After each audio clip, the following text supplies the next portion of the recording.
helps to train that neural connection. All right, so that was one of the things that we talked about last week. The other thing that I wanted to throw out there from last week is this idea of motivation.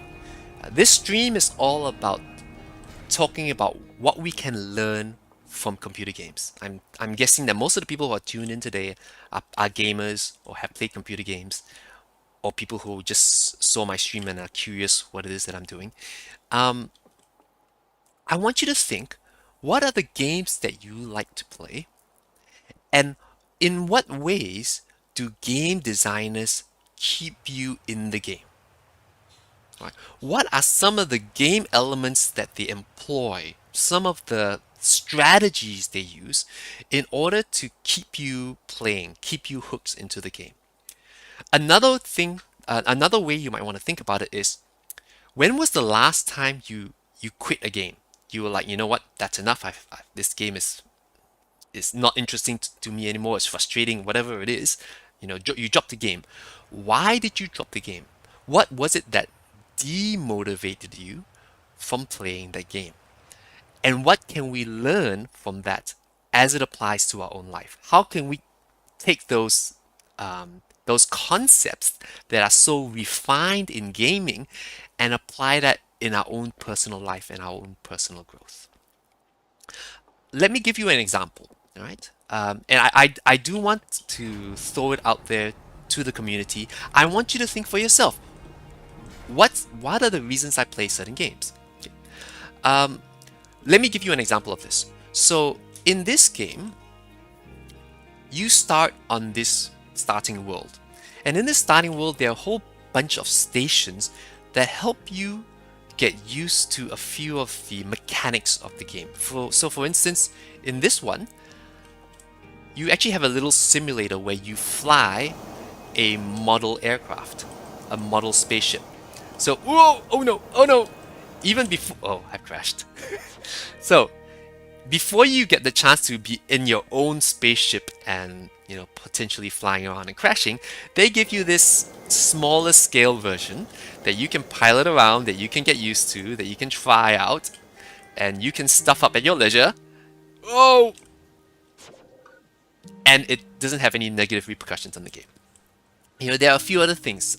Last week we saw a case where it was teaching me about zero gravity and how to pilot in zero gravity. There's another section that maybe I can quickly run up to where it teaches you about the signal scope or the scout probe. These are all mechanics of the game. Oh, there's the model ship. Let me go and find that scout probe. Now, if they didn't show these mechanics and they just threw you in cold and you had no idea how to use all these things, but it was essential for you to know them in order to progress in the game, that would have been very demotivating. I don't think I would have played for very long because I would be so lost, and within 10 minutes I'll be like, no, stuff this game. They're expecting me to know how to fly the ship. They're expecting me to know how to use a probe. They're expecting me to know how to, even simple stuff like navigating and jumping and flying around. If I were a new gamer, I don't think that would have been, I would have found that really frustrating.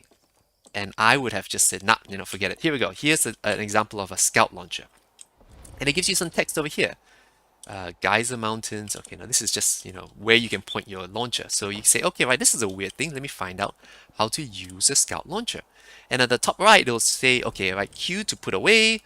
Use your mouse to aim the launcher. Fire with right click to launch the scout. And then do a forward snapshot. Do a rear snapshot. Ooh, look at that. Okay. So if it didn't have something like this, that would have been really demotivating. So what I'll do is I'll add that to a list and I'll say, hey, you know what? Tutorials are useful. Especially if you're a new gamer, you've never touched the game before, having some sort of tutorial to guide you through the steps, to guide you through the processes, the game mechanics is really, really important. Even really tough games, like Has anyone played Souls-like games? You know, Dark Souls and that kind. I've only played one of them. It's not really my cup of tea. But even those, they will have a gradual difficulty level. You know, they'll start you off easy. They'll start you off introducing the basic controls, your movement, your attack, your parry, your block, whatever it is. They'll start you off with easy enemies to fight before they throw you on the deep end and wreck you. Um, but that kind of process, that kind of game mechanic is essential to retain your attention. So I'm going to throw it out there for a moment. I'm going to be quiet for the next 5 minutes, and I want you to think, what are certain game mechanics that game designers employ to keep you motivated?